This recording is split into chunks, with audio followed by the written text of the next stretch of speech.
Hello বন্ধুরা, আজকে আমাদের বাড়িতে ছোটো মাছে ঝাল দেওয়া হবে। তাহলে দেখো প্রথম থেকেই কী করি। প্রথমে মাছগুলোকে নুন হলুদ দিয়ে মেখে সরষের তেলের মধ্যে ভেজে নিতে হবে। ভালোভাবে ভেজে নিয়ে খুঁজে এপাশ ওপাশ করে ভালোভাবে মাছটাকে ভেজে নিতে হবে।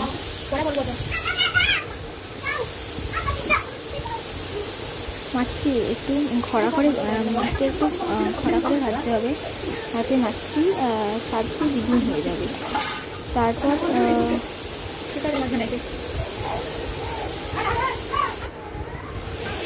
মাছটাকে এপাশ ওপাশ ভালো করে বললাম সেভাবেই ভেজে নিতে হবে। মাছটা খড়া করে ভাজলে খেতেও আবার দুদিন স্বাদ লাগে। তারপর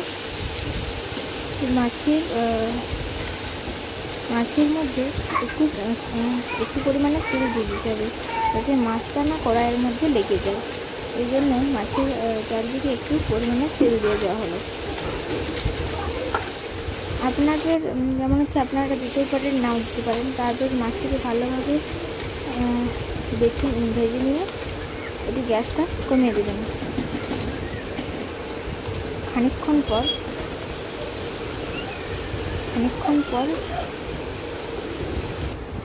মাছটিকে ভালোভাবে এপাশ থেকে ওপাশ করে দেবেন। করার পর একটি থালাতে মাছগুলো তুলে নেবেন। তুলে নেওয়ার পরে কড়াইতে তেল দেবেন। তেল দেওয়ার পর একটু পাঁচফোড়ন দেবেন। পাঁচফোড়ন দেওয়ার পর পেঁয়াজ কুচি, লঙ্কা কুচি আর একটু টমেটো কুচি দেবেন।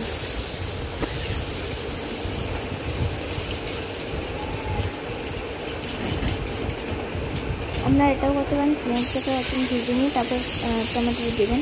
টমেটো দেওয়ার পরে ভালো করে টমেটো কষিয়ে টমেটোতে একটু নুন দিয়ে কষাতে হবে। ভালো করে কষানোর পর ওটাতে একটু আদা রসুন পেঁয়াজ কাঁচা লঙ্কা সরষা জিরা বাটা দিয়ে একটা পেস্ট ওটার মধ্যে দেবেন।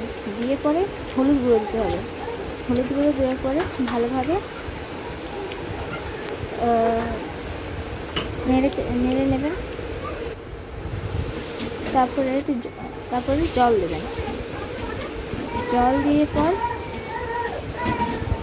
জল দিয়ে পরে সেটাতে চিনি দিয়ে মাছগুলোকে দিয়ে দেবেন। তাহলে রেডি চুনো মাছ রান্না খুব সহজ উপায়ে রান্না হয়ে গেল।